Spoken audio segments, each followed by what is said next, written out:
aujourd'hui fut une journée aussi longue que la lettre de Sénèque. Cette lettre, c'est la lettre 7.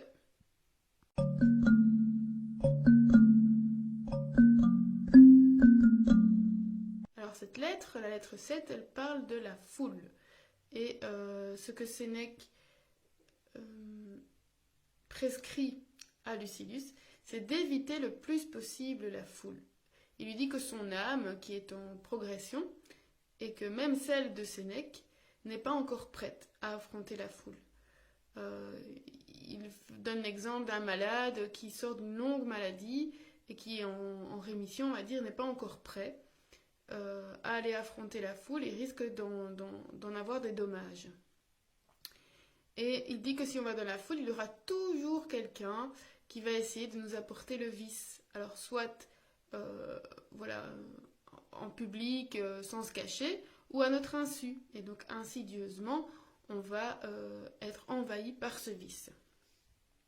Il prend l'exemple des spectacles. Alors à l'époque à Rome, il y avait beaucoup de spectacles violents, on pense aux combats de gladiateurs. Mais ici, il dit que les combats de gladiateurs, ça va encore, il y a une espèce de technique, de stratégie, il y a un entraînement. Et à l'époque de Sénèque, l'époque de Néron, on n'en était même plus là. Pendant les entr'actes, au lieu de faire des spectacles drôles, comiques, eh bien, on mettait des prisonniers qui s'affrontaient, mais vraiment, on les poussait à se tuer. Donc l'intérêt, c'est d'avoir du sang et finalement que les gens se tuent. Et tout ça pour le plaisir des yeux, donc le plaisir des spectateurs. Le matin même, on faisait s'opposer des prisonniers à des animaux, on savait très bien qu'ils allaient mourir. Et plus vite les gens mouraient, mieux c'était, alors on multipliait ces morts. Alors Sénèque dit évidemment que ça, il faut éviter absolument. C'est très très mauvais pour l'âme. Moi, ça me fait penser aux films violents, aux séries violentes, même aux livres.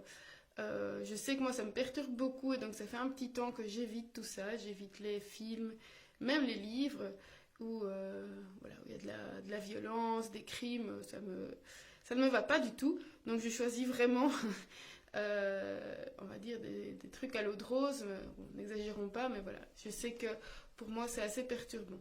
Et pour mes lectures, voilà, c'est pareil, j'essaie vraiment de prendre des choses qui ne vont pas me heurter. Alors, en fait, quand je regarde des choses violentes ou quand je vois les autres en regarder, je me dis toujours que tiens, en fait, les scénaristes, ils ont tellement d'idées qu'ils pourraient venir donner des idées à des gens qui referaient en vrai, si on veut, ce qu'eux ont imaginé. Et puis voilà, sans juger, mais je ne comprends pas comment les gens peuvent apprécier ou ce que ça éveille en eux de voir des choses violentes ou des choses horribles dans les films d'horreur. Enfin, voilà, je ne juge pas, si chacun fait ce qu'il veut, mais moi c'est vraiment pas quelque chose qui me va. Il dit que même Socrate ou Caton, qui sont vraiment des exemples de sagesse, que même eux, s'ils vont se mêler à la foule, vont être ébranlés. Alors évidemment, il faut penser que nous, il parle de Lucilius évidemment, et lui, qui sont en progression, ils ne pourront pas résister. C'est pas possible. Même si avant de partir, on se dit non, je vais être fort, je vais résister, c'est pas possible, on n'est pas encore prêt. Il dit qu'il trouvera toujours des exemples de luxe, de cupidité, de violence, et qui pourraient laisser des traces chez lui. Donc soit on va imiter, donc donner l'envie de faire pareil, ou alors détester. Et dans les deux cas, c'est extrême, donc voilà, les deux sont à rejeter. Il lui dit de rentrer le plus en lui-même, le plus possible en lui-même. De fréquenter, comme on l'a dit dans la lettre d'hier, ceux qui vont le rendre meilleur, et d'accueillir chez lui ceux que lui pourrait rendre meilleur.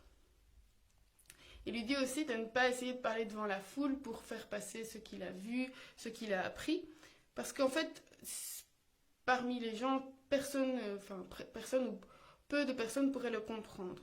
Peut-être une personne ou deux, et c'est à ce moment-là, s'il les perçoit, que ces gens-là, ils devraient un peu les prendre comme disciples ou amis pour pouvoir justement s'entretenir plus longtemps avec eux. Elle dit que même si personne ne comprend ce qu'il veut dire ou que s'il n'a personne avec qui le partager, c'est déjà bien qu'il l'ait appris pour lui-même. Mais évidemment, comme on l'a vu hier, Sénèque aime l'échange et il veut partager avec Lucilius. 3 petites citations qu'il a été chercher chez des épicuriens. Et c'est l'objet de notre phrase latine du jour.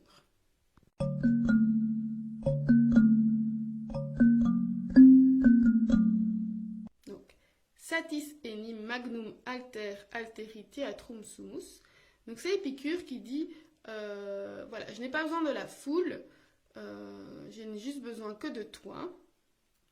Et il dit, nous serons l'un pour l'autre. Donc l'un pour l'autre, nous sommes un assez grand théâtre. Donc le fait d'avoir un seul répondant est déjà bien suffisant.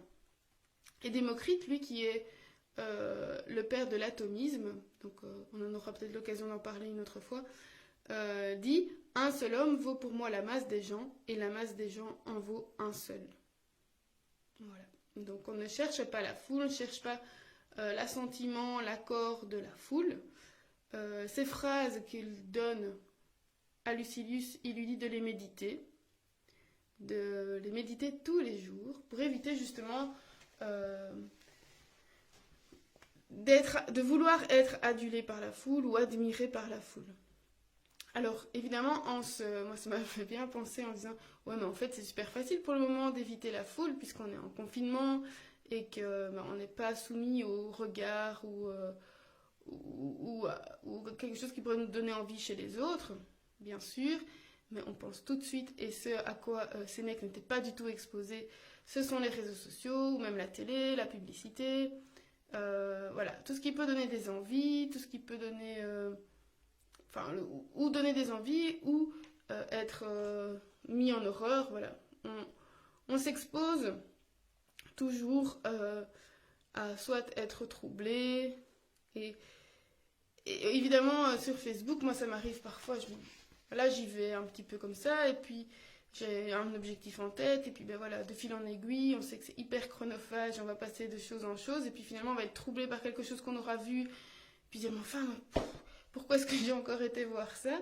Voilà, donc ça j'essaie de limiter la consommation des réseaux sociaux parce que, voilà, je sais, c'est un peu comme les films d'horreur, c'est source de distraction ou de perturbation.